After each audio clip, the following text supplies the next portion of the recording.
Bonjour et bienvenue dans cette première vidéo de la série sur le suivi de l'évolution des systèmes chimiques consacrée aux transformations d'oxydoréduction. Alors on va commencer par une question.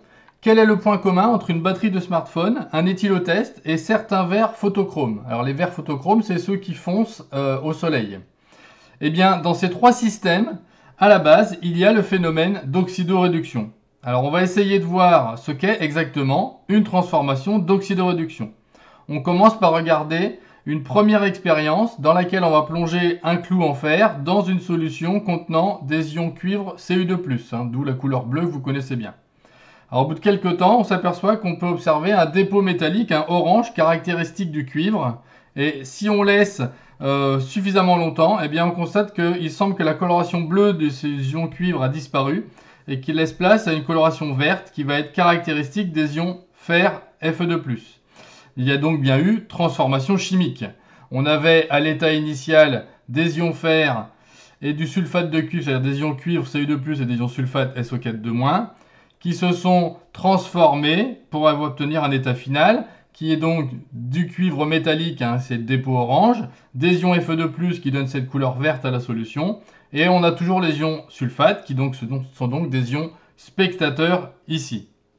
Alors, regardons une deuxième expérience après avoir regardé le bilan, donc la transformation de Cu2+ en Cu, si on s'intéresse à la conservation des éléments, et la transformation du fer métallique en ion fer 2+.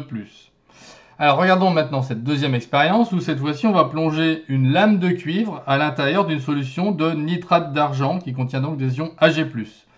Alors, en accélérant, on observe la formation d'un solide qui se fait au niveau de la lame et qui tombe au fond du bécher, et l'apparition d'une coloration bleue.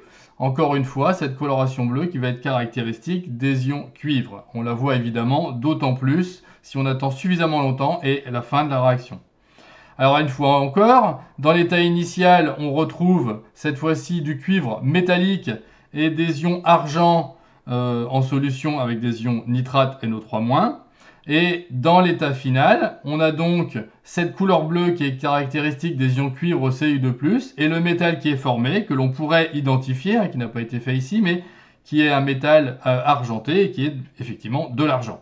Les ions nitrate étant une nouvelle fois ici des ions spectateurs. Donc on a à nouveau transformation en Ag+ en Ag et de Cu en Cu2+. Alors qu'est-ce qu'on constate dans toutes ces transformations?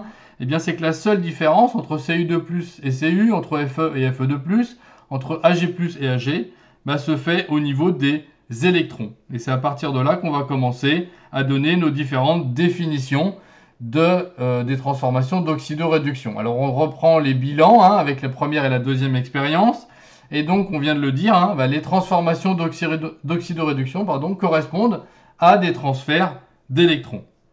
Alors, on va commencer par une définition de l'oxydation qui est historiquement la transformation qui se produit avec le dioxygène de l'air, d'où le nom de oxydation pour l'oxygène, et qui a été généralisée et qui correspond désormais à la transformation avec une perte d'électrons. Donc par exemple, le passage de Cu à Cu2+, le Cu a perdu 2 électrons, c'est une oxydation. De la même façon, Fe donne Fe2+. Et évidemment, à l'inverse, la réduction, elle, va correspondre à la transformation avec un gain d'électrons. On passera de Cu2+ à Cu ou encore de Ag+ à Ag, comme dans nos expériences ici.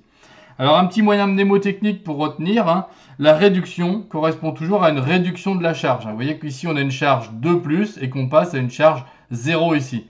Là, ici, une charge plus, on passe à une charge 0. Donc, réduction de la charge, ça correspond à une réduction. Alors, on voit qu'il y a toujours dans nos expériences une oxydation et une réduction dans la transformation, et c'est d'où le nom transformation d'oxydoréduction. Alors on va continuer avec nos définitions et on va donner celle d'un oxydant qui va être l'espèce qui peut gagner un ou plusieurs électrons. Alors le A on l'a mis en rouge tout simplement pour rappeler que dans oxydant il y a un A et que dans gagner il y a un A aussi, encore un moyen mnémotechnique. Alors là les oxydants dans nos réactions c'était Cu2+, Fe2+, ou encore Ag2+. A l'inverse évidemment, le réducteur sera une espèce qui peut perdre un ou plusieurs électrons. Ce sera donc dans nos expériences ici le cuivre, le fer ou encore l'argent.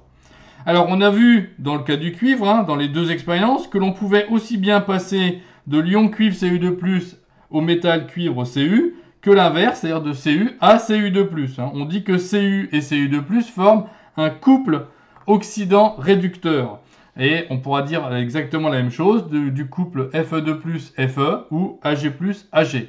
L'oxydant est toujours en premier dans l'écriture du couple. Alors, on peut écrire de façon synthétique, un oxydant plus un certain nombre d'électrons va donner un réducteur. Alors, c'est une façon synthétique de l'écrire pour mémoriser les différentes définitions. Alors, pour finir, on va faire un petit schéma bilan pour chacune de nos expériences. Donc, pour la première expérience, voilà, on l'a réécrit ici.